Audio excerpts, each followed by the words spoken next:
Hi there BookTube, it's Eleanor here and it's week 4 of my Book of You series. So let's get straight into number 22.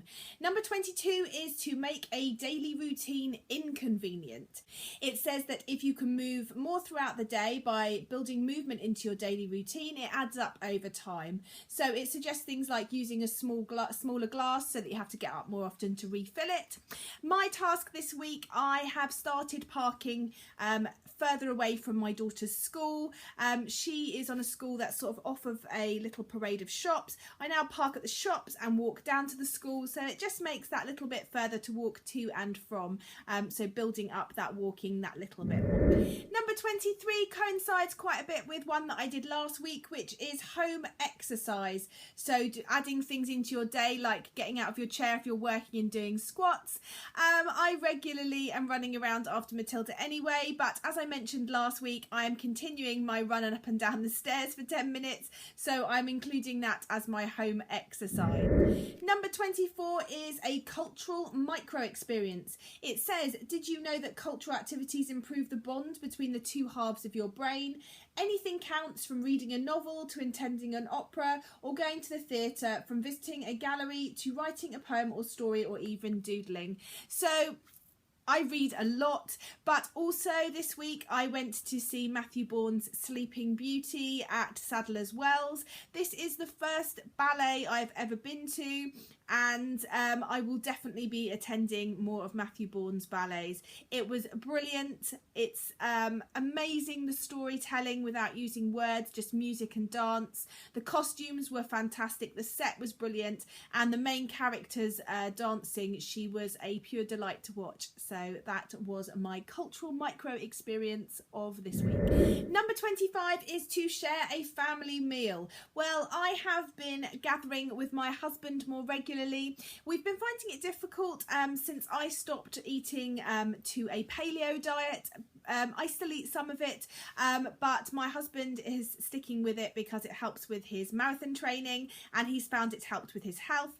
I found that I was eating too many dried fruit and nuts, which weren't so good for my weight, and so we are now back to trying to eat more regular meals together.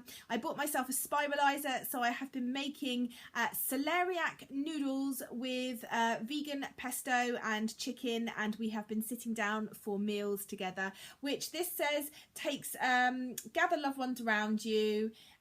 It's one of life's pleasures to share a meal, and it certainly is great to catch up with my husband about his day and both unwind and chat about things that are on our mind. So that's been brilliant. Number 26 is just feel it. Notice how you're feeling today. Blue, excited about the week to come, nervous, happy or hopeful. Write down some thoughts, and if you're feeling negative, just let it go. So here are my thoughts, and I've put, I'm nervous about a project I'm working on and that I won't be any good.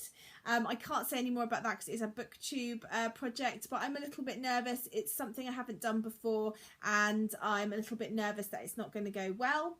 I'm nervous that I'm going to make a mistake at work. I only work one day a week at the moment, but I work for my dad. I am learning the ropes of his company to eventually one day be able to take over.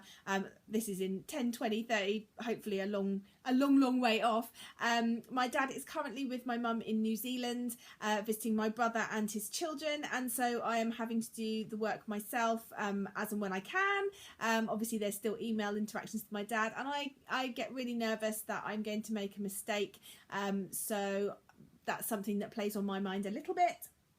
And then I've put, I'm hopeful that Matilda is turning a corner and enjoying school and that she's beginning to feel better.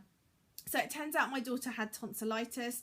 We had to take her to the hospital. We rushed her down there last weekend because she had a temperature of over 100 and we couldn't get it to go down. And it turns out poor thing has tonsillitis, so is on antibiotics, but she has turned a corner very quickly and is getting much better.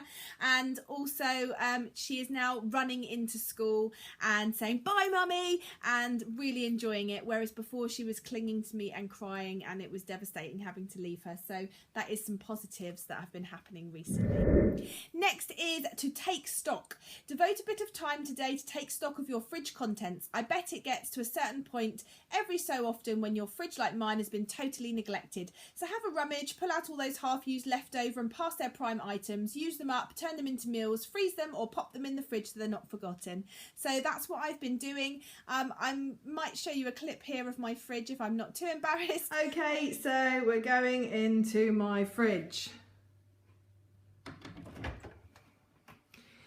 As you can see, we have milk. My daughter's the only one that drinks milk in our house, but she gets through quite a lot. I've got some apple juice because sometimes I have overnight oats using apple juice. Lots of condiments and medicine for my daughter. My daughter's shelf at the top has a lot of yogurts on, her Peppa Pig yogurts. We've got eggs. My husband gets through about 12 to 20 eggs a week. He likes bacon, and then there is a lot of fruit and veg at the bottom. We get through a lot of fruit and veg in our house.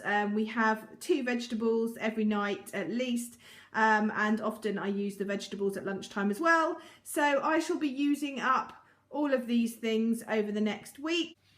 So that is what's in my fridge.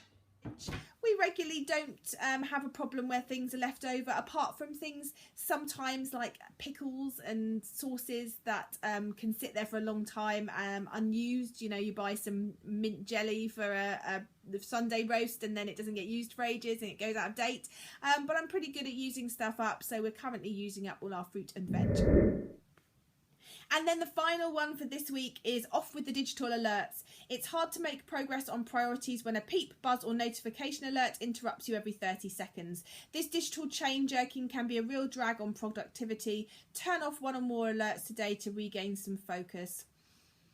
I hate to admit this, but Voxer has become a beeping buzz continually in my ear. In fact, it has made other people comment. So I have I regularly turn the sound off my phone anyway, so that I can concentrate and not be distracted on playing with my daughter. So now I am turning my Voxer off at 6 o'clock. Well, not turning it off, but I'm turning the sound off on my phone at 6 o'clock when my daughter goes to bed. And then I'm checking Voxer every so often, but I am not alerted when something comes in, which means that I'm not constantly looking at it, which I am finding is helping both with my reading and my concentration on my reading. And it's definitely working for me. So that was a really good tip on that one. So anyway, that was my week of you. How are you getting on if you're following any of these? I'm still really enjoying it. It makes me focus on certain aspects and really think about them and think where I can make changes if they're things I already do. So I'm looking forward to next week's challenges and looking forward to speaking to you about them then. Bye for now, BookTube.